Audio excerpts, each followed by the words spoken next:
कहीं कहीं हमारे दिमाग में ये चलता रहता है कि नाथूराम ने महात्मा गांधी को क्यों मारा था। नाथूराम का पूरा नाम नाथूराम विनायक गोडसे था। तो आइए हम इस वीडियो में उनके पिछले कहानियों के बारे में सुनाते हैं, क्यों मारा था नाथूराम ने महात्मा गांधी को।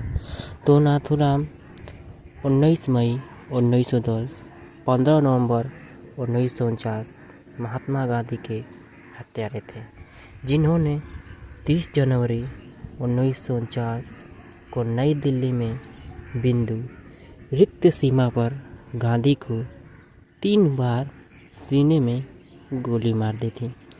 गोडसे पुणे एक हिंदू राष्ट्रवादी जो मानते थे कि गांधी ने भारत के विभाजन के दौरान भारत मुसलमानों की राजनीतिक मांगों का समर्थन किया था। नारायण आप्टे और 6 अन्य लोगों के साथ मिलकर गोडसे ने गांधी की हत्या की साजिश रची। 1 साल तक मुकदमे के बाद गोडसे को 8 नवंबर 1949 को मौत की सज़ा सुनाई गई थी। सज़ा के रूपांतरण के लिए गांधी के 2 बेटे मणिलाल गांधी और रामदास गांधी ने दलील दी, लेकिन वह भारत के प्रधानमंत्री जवाहरलाल नेहरू और उप प्रधानमंत्री वल्लभ भाई पटेल और गवर्नर जनरल सी राजगोपालाचारी द्वारा ठुकरा दिया गया। गोडसे को 15 नवंबर 1949 को अम्बाला सेंट्रल जेल में फांसी दी गई थी। नाथूराम विनायक गोडसे का जन्म एक मराठी चित्पावन ब्राह्मण परिवार में हुआ था। उनके पिता विनायक वामनराव गोडसे एक डाक कर्मचारी थे। उनकी मां लक्ष्मी गोदावरी थी। जन्म के समय उनका नाम रामचंद्र था। जन्म से पहले उनके एक दुर्भाग्यपूर्ण घटना के कारण नाथूराम को उनका नाम दिया गया था। जन्म से पहले उनके माता पिता के 3 बेटे और 1 बेटी थी।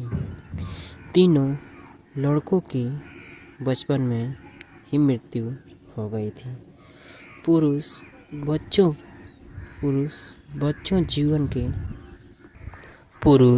बच्चों को लक्षित करने वाले एक अभिशाप के डर से युवा रामचंद्र को अपने जीवन के पहले कुछ वर्षों के लिए एक लड़की के रूप में लिया गया था।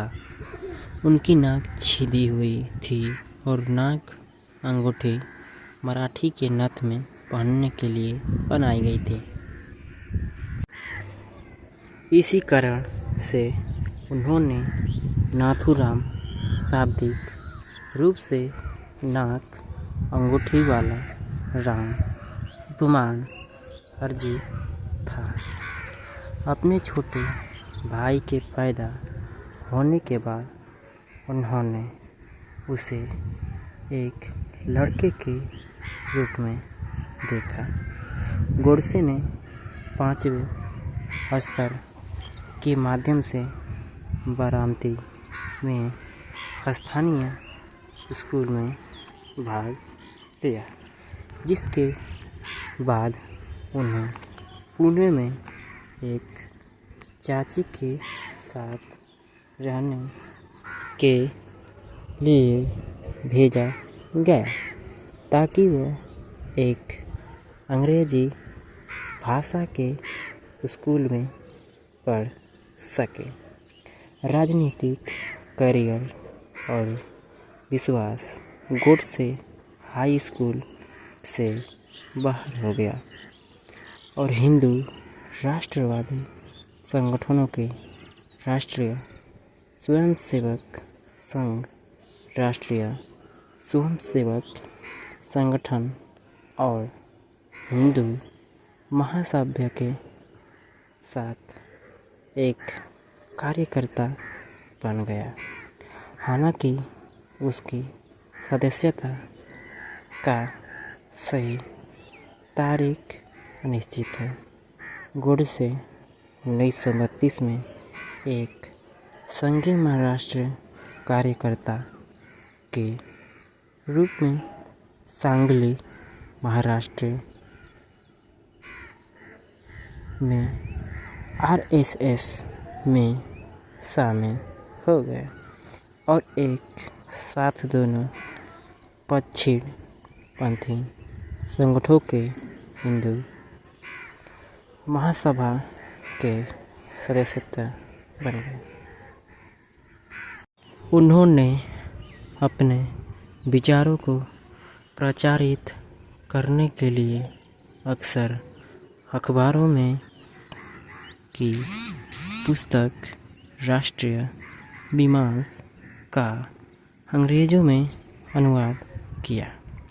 जब गोलवलकर ने इस अनुवाद का पूरा श्रेय लिया तब दोनों के बीच दरार आ गई। 1946 में गोडसे ने भारत के विभाजन के मुद्दे पर आरएसएस छोड़ने और हिंदू महासभा में जाने का दावा किया।